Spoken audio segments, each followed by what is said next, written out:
দেখেন আপনাদেরকে একটা জিনিস দেখাই।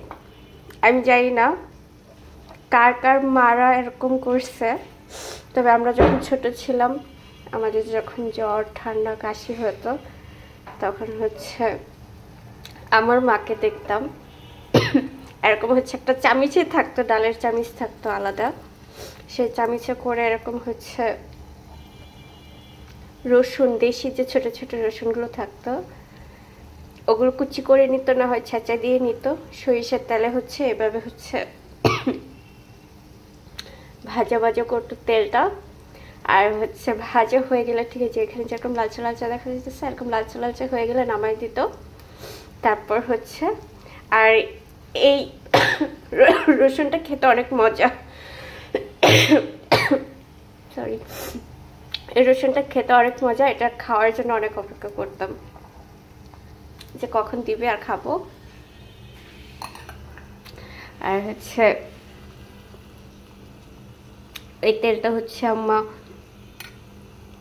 আমাদের গলায় আমাদের বুকে মালিশ করে দিত, আর তারপর হচ্ছে আমাদের ঠান্ডার কাশিটা হচ্ছে কমে যেত, ভালো হয়ে যেত। মানে এটা খুব কাজের একটা জিনিস। তো বুঝতেই পারতেছেন আমার কিন্তু খুব খারাপভাবে হচ্ছে ঠান্ডা লেগে গেছে। আর ঠান্ডা আসুক জ্বর আসুক আমার কোনো সমস্যা হয় না, কষ্ট হয় না। যতটা কষ্ট হয় আমার যখন কাশি হয়, আমার কাছে মনে হয় কাশিটা এত খারাপ আর এত কষ্টের, মানে যার হয় সে বুঝে বা সে বুঝবে, এত জঘন্য একটা সমস্যা। তো হচ্ছে আমার হঠাৎ করে মনে পড়লো, আমি কিন্তু মেডিসিন খাওয়া হয়েছে, আমার 1 সপ্তাহ উপর হয়ে গেছে কাশি, মেডিসিন কিন্তু খাওয়া হয়েছে, কিন্তু তারপরেও কাশিটা ভালো হইতেছে না। আর এই সময় তো কম বেশি সবাই হচ্ছে ঠান্ডা কাশি লেগে থাকে।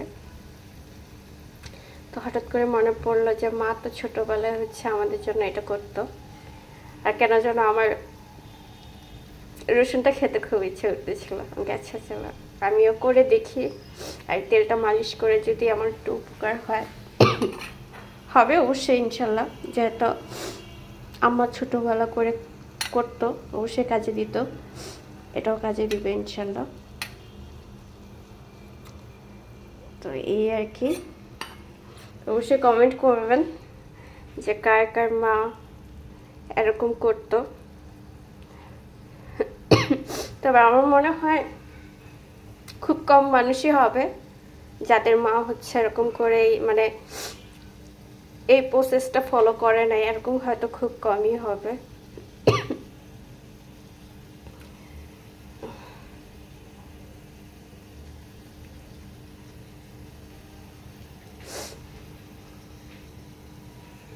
তো আমি এখানে হচ্ছে বারবার নিয়ে আসতেছি, কারণ হচ্ছে আমি ওখানে এক হাতে ফোন ধরা যায়, তো আরেক হাতে আমি নাড়া দিতে পারতেছি না, তার জন্য।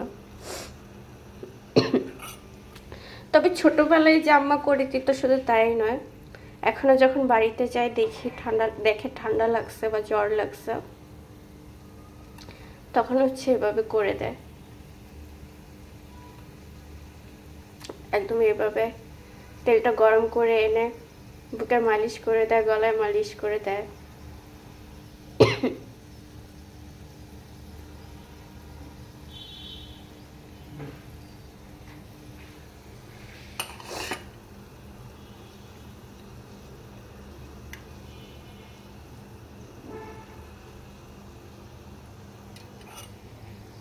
তো আমার এটা কিন্তু প্রায় হয়ে গেছে, আর একটু হওয়ার পর আমি নামাই দিব। তো এখানে হচ্ছে এটা আমার হঠাৎ করে মনে পড়লো, আর চিন্তা করলাম যে না আপনাদের সাথে একটু শেয়ার করা যায়, কেন না, এই আর কি। তো সবাই ভালো থাকবেন, সুস্থ থাকবেন। আর এখন যেহেতু নভেম্বর, দেখা যায় নভেম্বর ডিসেম্বর যেহেতু ওয়েদার চেঞ্জ হইতেছে, এটার জন্য হচ্ছে মানে অনেক জ্বর ঠান্ডা কাশি হয়ে যায়। জ্বর ঠান্ডা তো আচ্ছা ভালো হয়ে যায় 2-3 দিন গেলে, কিন্তু কাশিটা একবার হয়ে গেলে পরে খুব কষ্ট হয়। তো সবাই ভালো থাকবেন, সুস্থ থাকবেন, শরীরের প্রতি খেয়াল রাখবেন।